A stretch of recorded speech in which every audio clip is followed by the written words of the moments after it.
Sugeng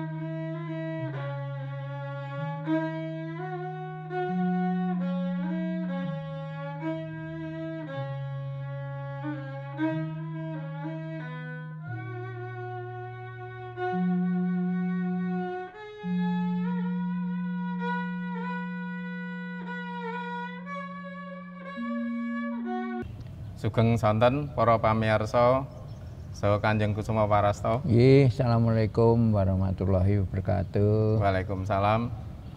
Sonten menika pinanggih malih wonten ing dialog budaya spiritual Pura Pakualaman. Ing sonten menika kanthi tema menemui Tuhan itu tidak sulit. Karena sebenarnya bahwa Tuhan itu sudah berjanji untuk selalu berhubungan dengan umatnya. Oleh karena itu, pada sore hari ini kita bersama Kanjeng Kusuma Parasta nanti akan membedah bagaimana bertemu dengan Tuhan itu tidak sulit. Dan untuk acara kali ini, sebelum kita mulai, maka Kanjeng Kusuma Parasta dimohon untuk memberikan pengantar terlebih dahulu tentang bertemu dengan Tuhan itu tidak sulit. Nggih. Berbekal dari sebuah pengalaman empirik. Biasanya saya selalu berawal dengan pengalaman empirik. Di dalam pengalaman empirik itu kejadian di dalam keluarga saya, di mana ada putri, di mana suaminya kena persoalan. Lalu dia mencari solusi. Nah, caranya mencari solusi itu mencari orang untuk mendoakan bersama atau mencari penguatan gitulah. Dan ternyata pertama kali datang ke saya, dia tanya, "Mas, aku njaluk duite, Mas." "Nggo apa aku iki nggo doa bersama untuk mengatasi masalah itu." Pertama kali saya kasih gitu untuk supaya dia terbuka. Kemudian datang lagi yang kedua, "Mas, aku njaluk duite, nggo apa meneh?" "Nggo kuwi barengan iki jarene kurang anune apa?" Ya macam gitulah saya bilang. Ra kok ngono ngene iki lho. Anda kan sudah hajah gitu loh. Saiki takon dhewe nang Gusti Allah gitu. "Piye Mas, wis takon dicoba takon dhewe karo Gusti Allah." Dia kan enggak mengerti walaupun dia sudah pernah naik haji itu kan ya tentu itu toh. Nah, ternyata 2 minggu dia laporan, "Oh Mas, wis untuk petunjuk Mas ngene-ngene gitu loh." Ya wis toh gitu loh. Wis dilakoni. "Oh, sik rungwani Mas." Loh, rungwani itu kenapa? Karena mungkin ada pertimbangan kembali, ada petunjuk ning rung karuan iso nglakoni, karena orang kan lalu berpikir lagi yang kadang-kadang itu agak bertentangan. Nah, mulai dari situ itulah saya bilang, saya mencoba untuk menganalisa, Pak. Jadi sebetulnya hubungan manusia dengan Tuhan itu seperti apa gitu, ya. Nah, dari situ ternyata adik saya itu bisa langsung sendiri gitu. Loh, kenapa kok bisa langsung? Nah, saya pelajari, cari referensi. Referensi ya, salah satu referensi itu Al-Qur'an. Jadi bukan ngadep kayak Al-Qur'an ke masyarakat loh, tapi sebabnya apa digoleki dari dalam. Ternyata di dalam kehidupan manusia itu, sebelum ruh diturunkan ke dalam jasad manusia itu, ternyata ada ikatan perjanjian. Sehingga disitulah awal terjadinya hubungan antara manusia dengan Tuhan. Itu konsepsinya ngaten gitu loh. Nama biasanya wong terus ngeyel meneh takon. Kok begitu, buktinya apa kalau ada ikatan perjanjian? Nah, buktinya apa? Buktinya kalau kita sedang berlayar itu kalau baca di Al-Qur'an di surat Luqman ayat 32 32, 33 itu kalau sedang berlayar, ya sedang berlayar gitu, tiba-tiba datang ombak.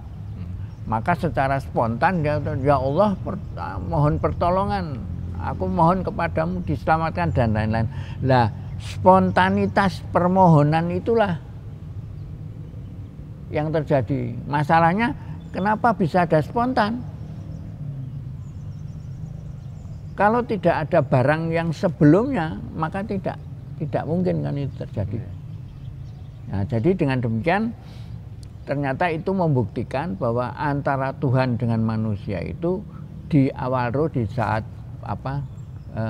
masih janin itu terus ditiupkan di usia 4 bulan itu ditiupkan roh. Tapi sebelum roh ditiupkan ada agreement, perjanjian dengan Tuhan. Nah, disitulah awalnya, Mas. Kalau begitu, apakah Tuhan itu bisa dipersonifikasi, sehingga apakah Tuhan itu, kan Tuhan itu tidak bisa dilihat, tapi apakah Tuhan itu berwujud? Nah, tergantung. Jadi menurut pengalaman saya, wujud Tuhan itu memang ada orang bertanya, ini tadi salah satu adalah personifikasi loh. Personifikasi itu dari ayat berapa ya? Ayat yang 25 Al-Furqan 59, bertanyalah kamu kepada ini. Jadi komunikasi ada itu, personifikasi. Satu. Kemudian yang kedua, dia tuh energi. Buktinya energi apa? Energi itu kalau saya baca di literaturnya di Al-Quran itu ketika Nabi Musa ingin melihat wajah Tuhan itu. Ya, Tuhan kan ketika Nabi Musa minta kepada Tuhan, maka Tuhan tidak bisa berkutik, harus menunjukkan wajahnya gitu. Nah, maka yang ditunjukkan apa? Yang ditunjukkan itu adalah lihatlah gunung itu. Nah, ternyata apa? Gunungnya ketika itu gunungnya hancur. Itu di dalam surat Al-A'raf 143. Jadi artinya apa? Tuhan itu adalah power, energi gitu. Jadi tadi apa? Personifikasi, karena bisa pengalaman itu kan bisa ditanya. Kemudian yang kedua energi, yang ketiga itu adalah ilmu. Jadi beliau Tuhan itu maha kuasa, tapi tidak main kuasa di dalam di dalam mencipta itu. Ada sistem-sistem yang disebut dengan sunatullah. Maka dia itu kuncinya pada inti daripada sunatullah itu. Itu ada di surat Luqman ayat 27. Jadi, ilmu itu sangat banyak, terjadi bermain, itu kuncinya adalah di situ. Sehingga wujudnya gimana? Nah, terserah Anda. Artinya approach-nya Anda mau dari mana? Energi boleh, personifikasi boleh, dari ilmu boleh, asal tenanan itu akan nyampe gitu, Pak. Oh, kalau begitu bisa banyak cara banyak untuk berkomunikasi dengan Tuhan. Terus seperti Kanjeng itu banyak. Jadi begini konsepsinya, banyak model ya. Tapi esensi utamanya adalah sungguh-sungguh. Itu surat 84 ayat 6 itu. Itu sungguh-sungguh itu kan apa? Ya wong wis berjanji kok. Sudah ada perjanjian kan? Ya. Jadi manusia dengan Allah itu kan sudah berjanji. Akhirnya apa? Anak ditagih janjinya Gusti Allah ya kudu konsekuen loh. Dia maha segalanya kan harus konsekuen dengan itu. Nah, metodenya ada banyak, ada macam-macam, ada sing metengkreng, ada yang nganggo olahraga, nganggo itu variasi monggo saja. Berarti bahasa saya itu kita berkomunikasi caranya itu pertama metodenya banyak. Betul. Berarti juga bisa menggunakan bahasa yang tidak harus dengan bahasa Arab. Oh ya, okay. Bahasa Arab itu adalah salah satu bahasa dari dunia itu. Dunia itu mempunyai berbagai bahasa di surat Rum 22. Sehingga kalau pakai bahasa kita itu artinya penghayatan itu kan penghayatan itu kan lebih mantap gitu loh. Tidak mesti bahasa Arab. Jadi karena penciptaan bahasa. Tapi gini, untuk Quran beda. Kalau Quran itu bahasanya bahasa kolbu. Itu nanti kita bahas. Tapi di dalam kita berkomunikasi dengan apa? Dengan Tuhan itu gunakan bahasa ibu. Dengan demikian apa? Dengan demikian karena penghayatan atau apa? Penghayatan oh ya. Penghayatan pengamalan. Nah, itunya aku lebih mantep gitu loh. Sehingga Nabi itu kan juga bahasa kaumnya. Mosok bahasa Nabi ini Arab, wong Arab kok bahasanya Jawa ora iso. Jadi artinya supaya masuk bisa dipahami manusia, bahasanya harus sesuai dengan bahasa umatnya, gitu Pak. Berarti tadi metodenya banyak, bahasanya banyak. Berarti waktunya itu kan bisa kapan saja. Ya. Ada seperti Kanjeng. Waktu kapan saja, terserah. Wong Tuhan tidak tidur dan tidak ngantuk. Nih ngantuk digugah. Gini, dia tidak tidur kenapa? Dunia itu bulat. Jadi nek di sengenge, sini kan padang, sini kan peteng, tidur. Nah terus letakon benopo itu. Kene iso takon, kene iso takon. Jadi sewaktu-waktu bisa. Nah masalahnya yang utama bukan di masalah Tuhan, karena di Tuhan itu dia itu sewaktu-waktu silahkan, dia tidak tidur setiap saat dia apa dalam kegiatan, ya. Sehingga dimensinya adalah dimensi manusia. Itu pengalaman saya dulu, biasanya kalau paling baik itu di waktu malam. Karena di waktu malam saya sering lihat ibu saya kan rondo ya, rondo dadapan. Artinya randa, jadi dia penuh dinamika dalam adik saya ada itu. Sehingga tiap-tiap malam itu dia keluar malam untuk bermohon kepada Tuhan. Saya lihat di Al-Quran itu juga malam hari, jadi siang macam-macam, tapi lebih fokus di malam hari. Karena di malam hari apa? Tidak banyak kegiatan. Kuncinya di situ. Gusti Allah ya logis kok. Saya heran loh, kepiye gitu kan setiap saat waktu itu. Ternyata lebih baik malam. Kenapa malam? Gaweanmu rakeh gitu. Jadi lebih konsentrasi gitu loh. Nah, disitulah kuncinya Pak. Jadi dimensinya bukan dimensi Tuhan, tapi dimensi kita manusia yang betul-betul memohon kepada Tuhan. Ngaten Pak. Artinya kalau ya pengalaman saya juga kan sering melakukan itu malah di malam hari, karena lebih apa namanya, bahasa saya lebih afdal gitu, lebih afdal. Tapi kan ada apa namanya, petunjuk juga atau perintah juga bahwa kita melakukan 5 kali sehari. Nah itu gimana membaginya kata saya? Jadi 5 kali. Jadi ini maksudnya apa? Gusti Allah itu membuat program. Maka program dia kan pertama kali manusia dengan Tuhan ada kontrak, jadi khalifah kan. Jadi Al-Baqarah ayat 30.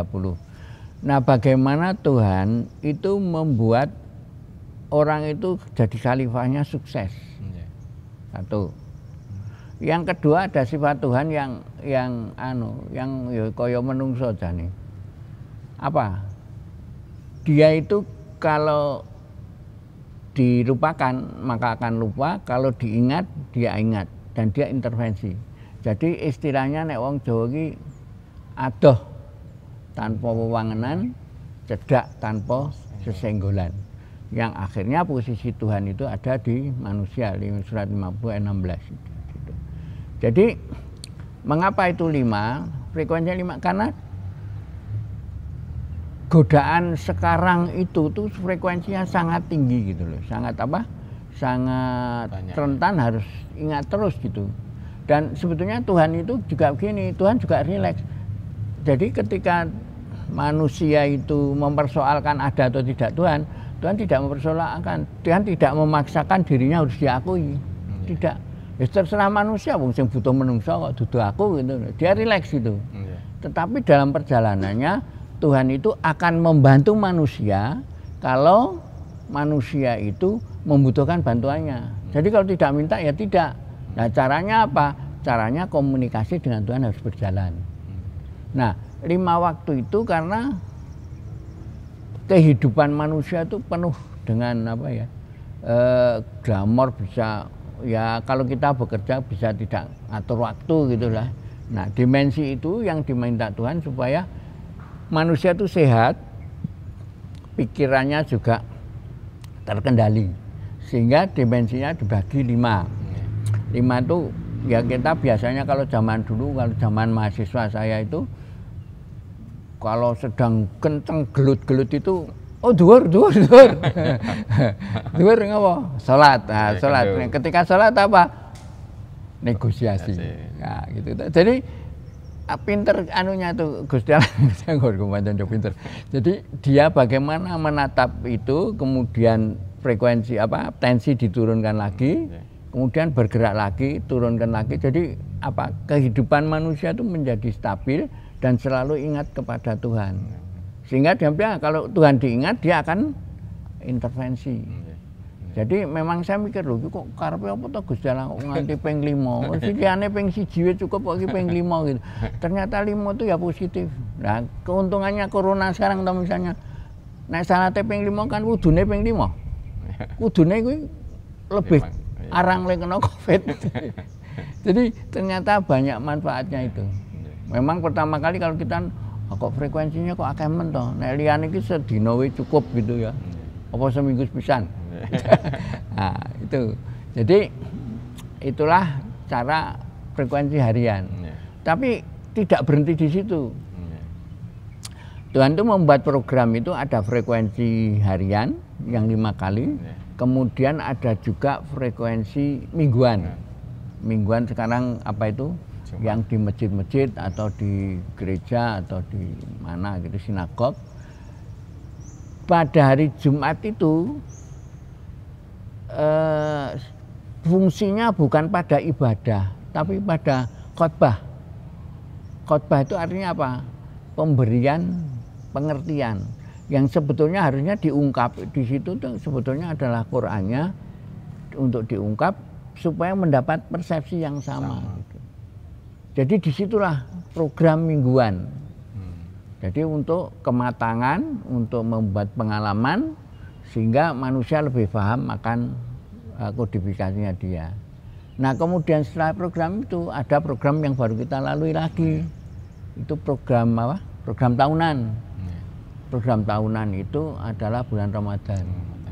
Nah bulan Ramadan itu menurut hemat saya justru di dalam bulan Ramadan itu Quran diturunkan, kita belajar Al-Quran. Kuncinya di situ. Jadi bukan hanya baca. Sekarang ini kan kleru. Do moco, cepet-cepetan rampung, baru kuwi golek dino sing 10 dino terakhir yang disebut Lailatul Qadar. Kok kaya lotre itu saya bilang gitu, donsu. Loh, enggak begitu. Gini lah maksudnya, Tuhan itu memberikan kitab itu untuk dibaca, maka 30 bulan.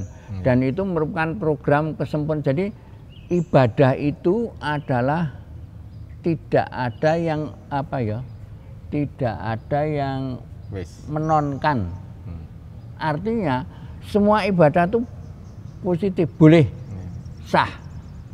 Hanya model yang terakhir itu manfaatnya yang paling besar untuk yang menjalankan, berbuat. Perso? Jadi bukan tidak sah, tapi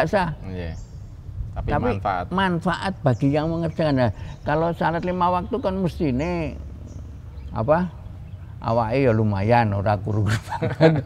Itu ada olahraga sehat itu. Jadi nek bludrek, nek tekanan darah tinggi kok sholat, mesti sholat.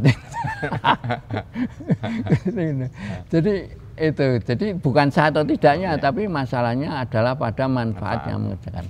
Nah tadi mingguan, setelah mingguan sebetulnya yang namanya Lailatul Qadar itu datangnya itu tidak perlu dicari, tapi datang kepada kita. Jadi kalau 1000 tahun itu berapa bulan?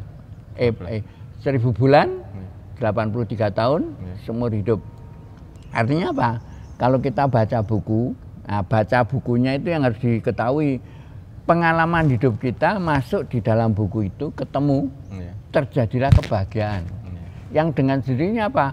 Dengan pengalaman kehidupan itu, kedepannya kita hidupnya kan lebih enak karena punya pengalaman. Jadi disitulah sehingga apa? Suasana serba enak di dalam malam Lailatul Qadar. Jadi jangan cari seperti lotren cepet-cepetan apa buku yo HP pahalanya pahala nek dibaca itu pahala ketika baca, tapi ketika tidak baca kira itu pahala no. Kemudian setelah pemahaman itu iman ke takwa itu adalah keilmuan. Nah, baru setelah itu dites sama Tuhan. Haji. Nah, di haji itu ibadah yang paling tidak enak pengalaman saya. Makan antre, ke WC antre, kadang-kadang jalan tawaf itu senggol-senggolan. Kalau cocok, kalau tidak nekat, kalau kita melakukan kekuatan maka tiba-tiba dikampleng itu langsung memang ngerti langsung. Kalau adik saya bilang, Mas, kuwi sing ngampleng malaikat, tak delok iki dudu malaikat iki menungso. Mengapa nek menungso disenggol ya mangkel no. Mangkel ya ngeplak bar tinggal lunga. Wong di situ akeh banget. Jadi disitulah kita dengan ketahuan itu sebetulnya dites pada diri kita. Kalau kita mengenal Tuhan benar sudah bersama tenangan itu ada. Jadi di situ konsepsinya. Jadi frekuensi ibadah tadi memang mungkin ibadah yang terakhir ini tentang terstruktur yang menurut hemat saya terstruktur dan lebih baik dan manfaatnya bagi yang untuk mengerjakan, tidak menyalahkan yang lain tidak. Tapi itu. Nah, mengapa itu proses evolusi? Karena disebutkan di situ berpuasalah kamu, hai orang-orang yang beriman, berpuasalah kamu sebagaimana orang-orang terdahulu. Jadi orang terdahulu sudah pas puasa, neng itu diperbaiki sistemnya oleh Tuhan dengan yang lebih baru supaya efeknya terhadap manusia itu baik. Itu Mas Dowo ini. Berarti kalau saya memahami ada komunikasi harian, ya, ada komunikasi mingguan, ada komunikasi bulanan, tahunan, kemudian ada yang seumur hidup. Ya. Nah, berbagai macam komunikasi itu apakah dalam komunikasi itu sudah tahu posisi Tuhan itu di mana atau hanya sekedar ya menjalankan ritual saja lah, karena kadang-kadang orang kan bingung Tuhan itu ada di mana, apa Tuhan ini hanya ada di Mekah, apa ada hanya di masjid, apa di kamar kita nggak ada Tuhan dan sebagainya. Monggo Kanjeng.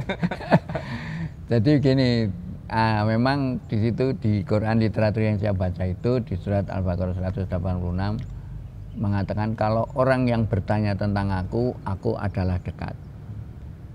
Nah, saya juga tanya, Gusti Allah kok kondo cedhaki karepe kepiye to gitu. Kan harus dibuktikan cedak itu toh. Ternyata cedak itu jawabannya ada di lain. Kalau minta ke Tuhan itu suaramu yang pelan, jangan keras-keras. Gitu loh. Berarti kan cedak itu. Walaupun cedak masih berjarak, tapi masih ada lagi satu yang kita baca sebagai manunggaling kawula Gusti, itu apa? Jadi bersatunya Allah dengan manusia itu contohnya di Sidir. Jadi ada kebersatuan. Jadi Tuhan itu sebetulnya dekat, tapi bisa juga jauh. Jauh itu apa? Karena kalau dilupakan oleh orang, tapi dia tidak benci karena dia sudah agreement, jadi sudah ada kasih sayang. Tapi kalau dilupakan ya wis, lali aku ya wis tak lelekke wae gitu, tak urusi. Ning sing cedak aku tak urusi. Orang yang makin mendekatkan diri ke Tuhan, Tuhan itu makin mendekatkan diri ke dia. Dan indikasinya paling apa? Indikasinya adalah pada ketenangan jiwa. Surat 13 ayat 28 itu. Jadi orang yang dekat Tuhan itu jiwanya tenang. Jadi Tuhan itu bergerak tergantung dimensinya manusia. Pertama berjarak, kemudian jaraknya makin dekat, kemudian dia bersatu. Nah, di situ diterangkan di Kidir. Dan sebetulnya itu kan sederhana ya. Manunggaling kawula Gusti jane sederhana. Menurut saya loh. Semua perbuatan yang dapat kamu pertanggungjawabkan itu sudah manunggaling kawula Gusti. Kenapa? Karena pada akhir kehidupan kita kan diminta tanggung jawab. Anak sebendina kelakuanku tak pertanggungjawab apa arep ditakokke apa meneh gitu. Jadi posisi Tuhan dekat. Ini menjadi masalah. Kenapa tiba-tiba kok orang seneng ke ke Arab ya, gitu. Saya juga tanya, Gusti Allah iki nang ndi kok kowe Gusti Allah pun nang Arab kok aku niku. Napa nang sisi nang Arab? Gusti Allah iki nang ndi? Ning Arab ana kangen ya boleh, tapi sebetulnya akan lebih baik kalau kamu menolong orang gunanya gitu. Jadi kuncinya adalah di situ gitu. Jadi kalau Gusti Allah iki nang ndi ana cedak. Jadi ora usah ngluyur, ora usah golek misalnya kalau mungkin tanya tempat, kan cari tempat apa? Tempat orang yang apa? Yang angker, yang karmanya karomah gitu, terus lewat situ karena itu menjadi tawasul enggak. Jadi di mana kamu ada, di situ ada Tuhan, bermohonlah di situ kuncinya, Pak. Tadi kan ngendika kalau apa namanya, yang penting itu kan menolong orang. Nah, berarti antara menolong orang dengan kita beribadah ritual itu sebenarnya bagaimana? Wah ini sing tobatnya kan dipotong-potong. Ini sebetulnya gini. Jadi kalau kita hubungan dengan Gusti Allah, Gusti Allah jawab. Setelah Gusti Allah jawab, ini kelakuan apa yang dilakukan. Jadi mesti jadi satu itu. Tidak bisa hanya ibadah sama manusia dipisah, itu tidak bisa. Jadi kalau di Quran disebutkan di surat 29 ayat 29 ayat 45 mengatakan bahwa kepada Allah menjauhkan keji dan mungkar. Jadi artinya orang biasanya kan lalu ibadah untuk pahala dewe, melakukan kegiatan untuk pahala dewe. Itu konstruksinya tidak begitu. Tuhan itu kan yang memeriksa alam semesta. Nah, ketika mau memeriksa alam semesta, kita tanya kepada Tuhan, itu ibadah. Tanya Tuhan, jawaban Tuhan, kemudian kita bertindak atas jawaban Tuhan. Logikanya mestinya begitu. Jadi tidak bisa dipisahkan antara apa namanya, berbuat menolong tadi dengan apa yang dilakukan hariannya gitu. Tidak bisa dipisah itu. Jadi harus menyatu istilahnya. Iya. Harus menyatu. Kemudian yang ingin kami tanyakan tentang, kan ada peribahasa kalau kita bisa mengenal dirinya sendiri baru bisa mengenal Tuhan. Nah, caranya mengenal diri sendiri gimana? Ini pertanyaannya hebat-hebat. Oke. Jadi gini, adoh tanpa pewangenan, cedak tanpa sesinggulan, itu konsepnya kan di situ. Ya. Berarti kalau adoh itu sing menguasai manusia apa? Nafsu kan. Nah, kalau orang dikuasai nafsu, maka yang terjadi di situ nafsu amarah biasanya. Nafsu amarah lalu membuat kerusakan atau bencana. Betul nggih? Nah, kalau dekat itu orang yang kenal Tuhan, kenal dirinya, itu kenal kapasitasnya. Kapasitas pribadi. Kapasitas pribadi. Sehingga di situ mengenal dirinya. Jadi nek wong wis apa tadi kenal Tuhan, kenal dirimu, bukan berarti nek kenal Tuhan terus iso ngilang, iso macam-macam, itu bukan itu kuncinya. Kowe ngerti awakmu dhewe. Kowe ngerti Tuhan. Sebab apa? Omonganmu mesti dadi kun fayakun. Misalnya nek duwe duit engko ana gedang. Iso tuku gedang to? Iso kun fayakun to? Nek ra ndek duit ya aja muni aku untuk gedang. Itu sederhana kok sekali. Tapi orang kan berpikirnya apa? Sangat sulit sekali itu tuh. Sehingga jadi tahu diri itu tahu Tuhan, itu berarti tahu kapasitas, sehingga tindakanmu itu mesti bisa. Sehingga kalau tidak bisa bertindak itu diem. Itu konsepsi sederhananya gitu. Nggak anu loh, aneh-aneh.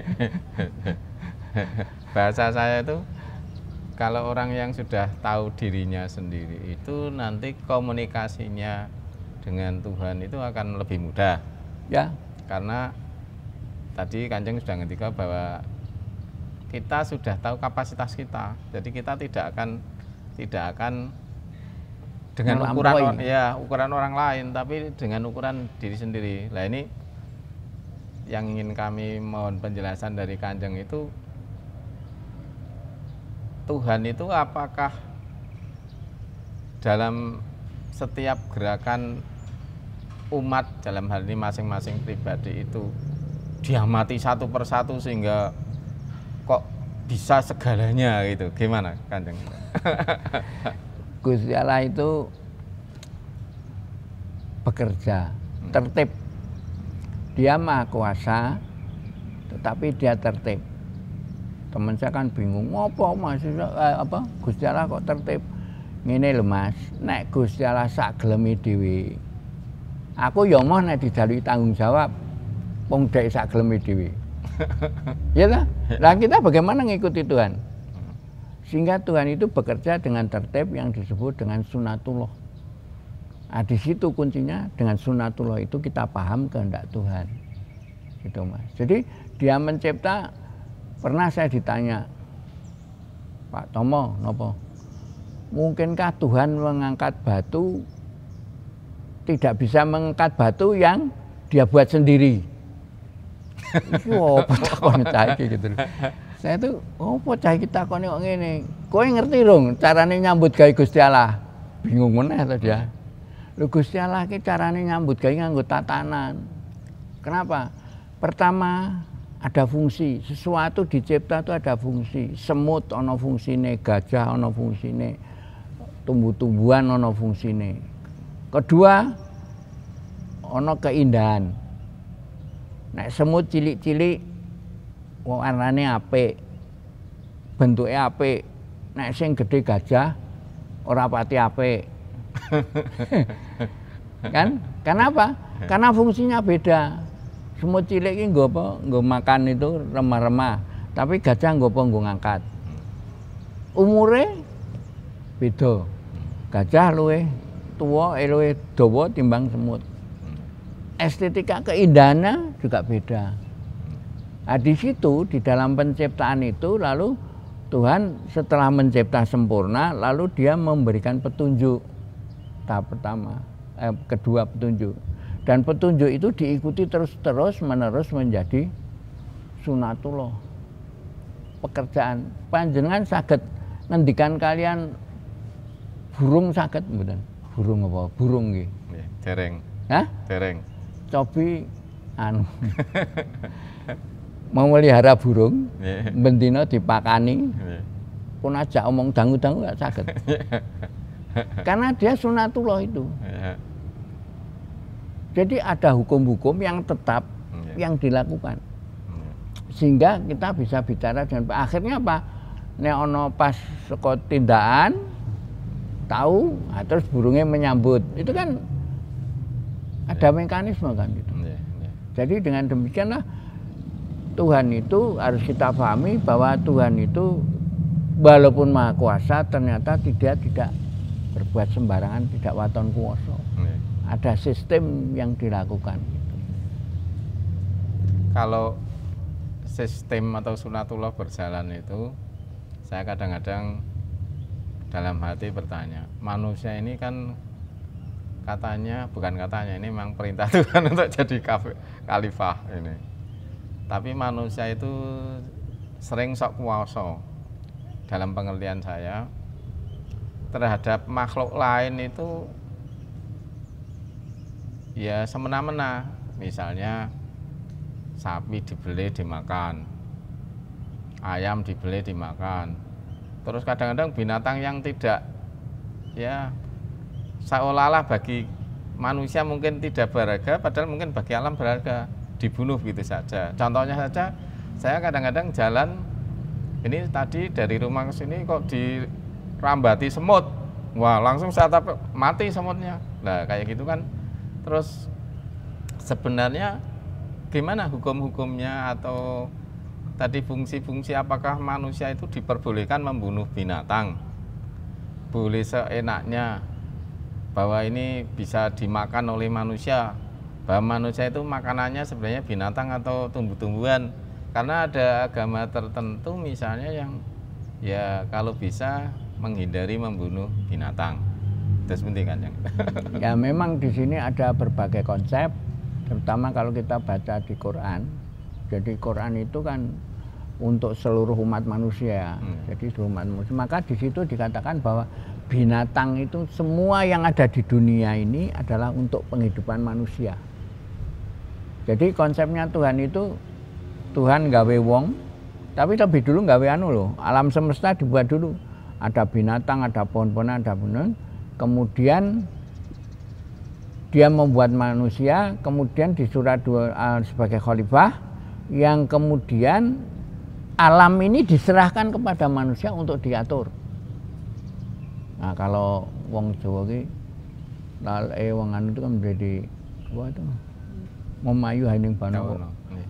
Atau memayu hayuning bawana terjadi dua, rahayuning bawana kapurwa waskitaning menungso. Nah itu.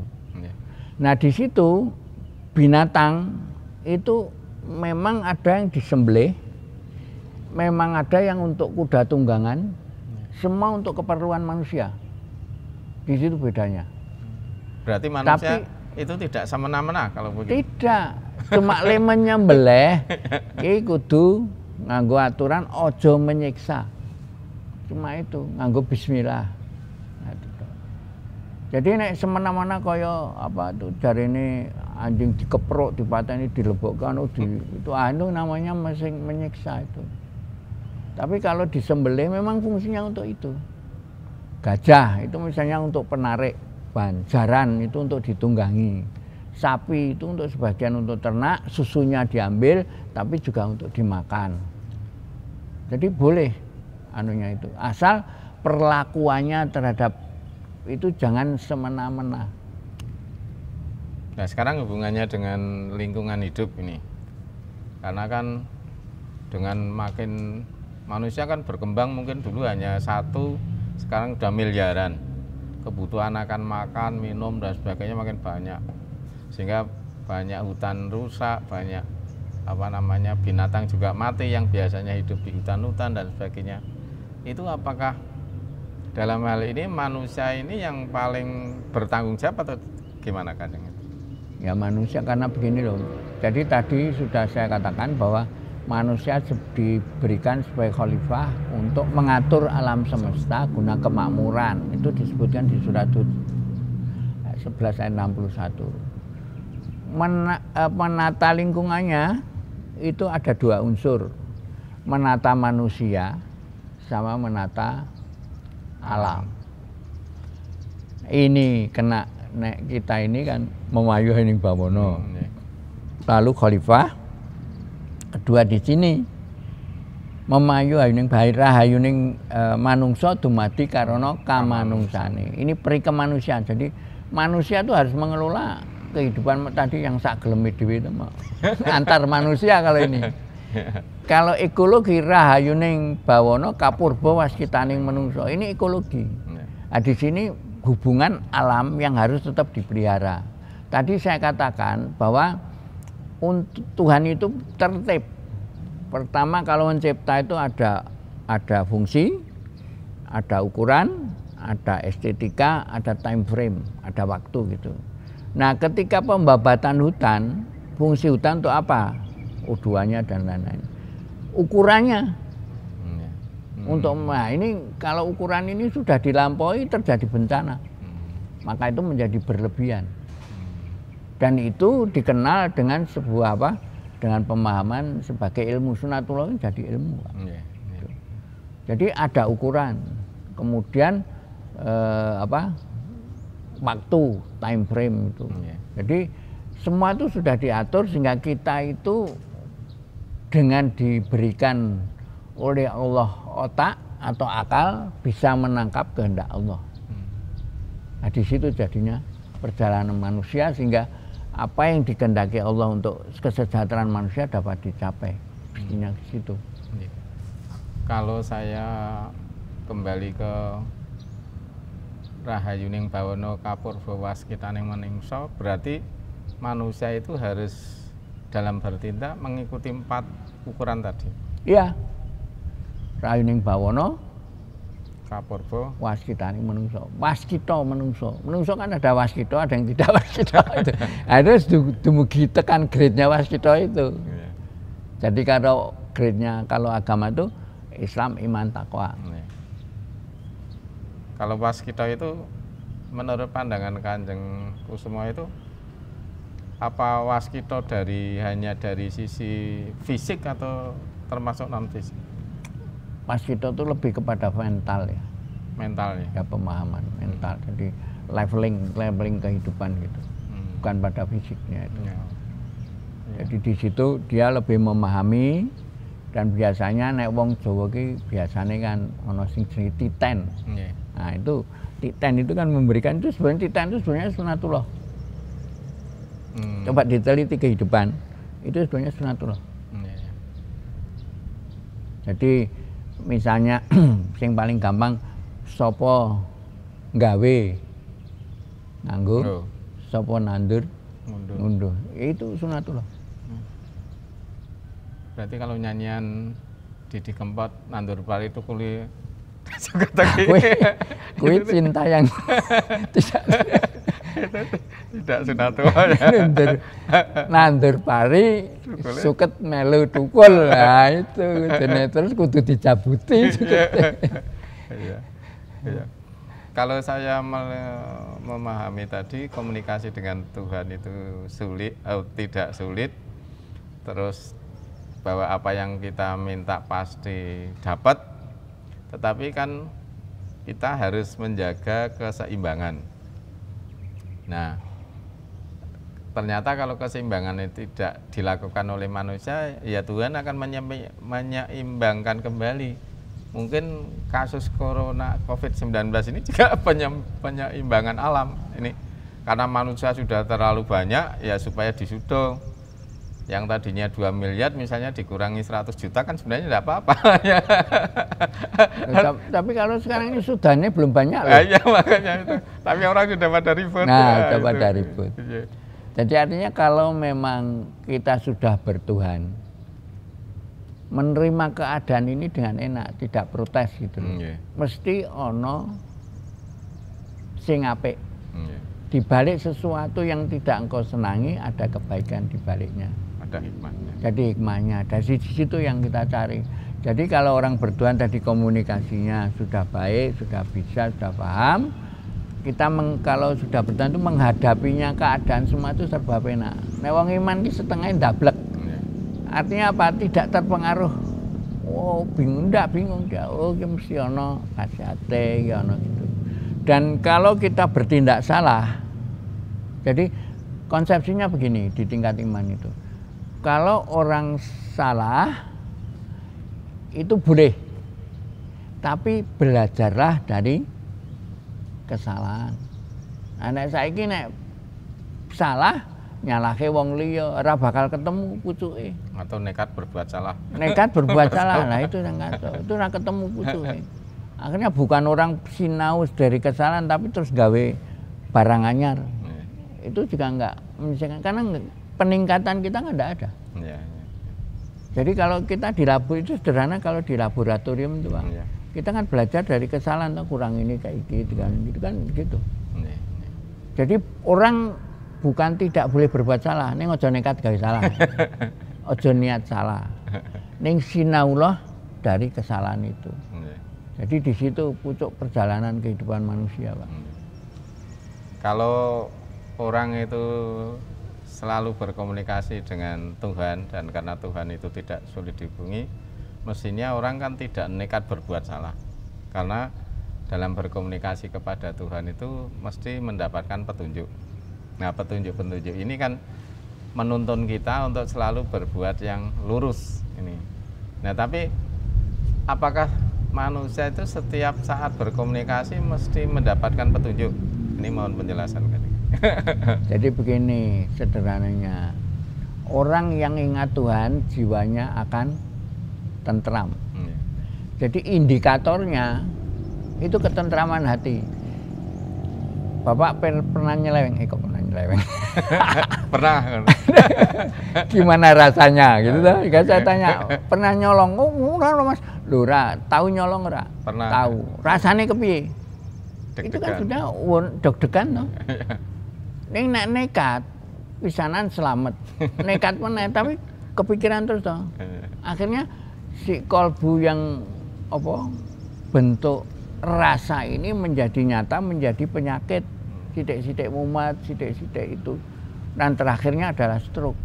Itu peringatannya ke situ. Tapi kalau orang tenang itu ya memang agak susah, karena apa? Situasi yang mengenai kita kan banyak, di alam tuntutan juga banyak, toh. Sehingga kita harus kuat di situ. Jadi indikasinya apa orang dikatakan gampang? Indikasinya apa? Tentrem, angger awakmu tentrem nang ngendi ayem. Walaupun saya ya diunek-unek kan mbiyen kowe ngono ya padha wae. Ah saiki urip iki goleki apa to? Ayem tentrem to, bahagia gitu. Aku sing jempali bar kuwi misalnya bar dadi bupati terus ra iso turu ra susah to itu. Pernah ngomong sama bupati. Sing goleki napa to Pak Bupati? Mangan enak, turu enak. Ah nggih bener niku artinya tenang gitu loh. Nah, disitulah sebetulnya Tuhan bersemayam itu indikasinya sederhana ada pada ketenangan. Sehingga gerak-gerak kita itu biasanya kalau gerak kita tidak betul maka terjadi was-was. Surat 42 ayat 22 itu surat apa? Surat. Sehingga kalau orang yang takwa levelnya kalau bertuhan itu yang namanya takwa itu lalu melihat kesalahannya. Jadi sebetulnya ada pengawasan, nah itu pengawasan melekat. Ya. Kalau dulu itu apa? Pengawasan melekat Pak? Iya Pak. Ngalanya. Kalau ketenangan itu indikatornya, bukan indikator, tahap-tahapnya supaya mencapai ketenangan itu seperti kan ya? Anggil latihan, ada tenang coba aja, ya caranya, angel juga.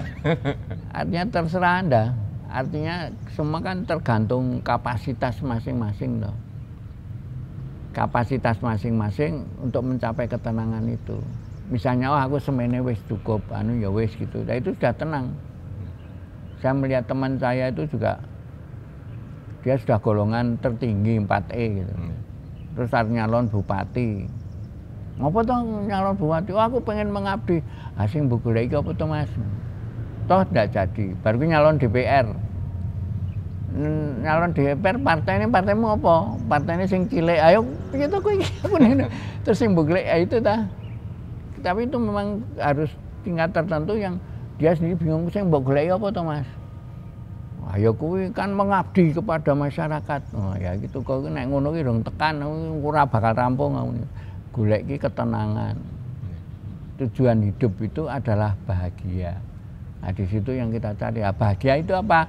Manajemen antara beban dan kesanggupan. Jadi kowe ngukur awakmu dhewe tekan semene wis tekan cukup gitu dan disyukuri. Nah, itu mungkin kayaknya gitu. Jadi tadi komunikasi lalu Tuhan bersemayam tadi adalah kondisinya adalah ketenangan di dalam kehidupan kita, Pak.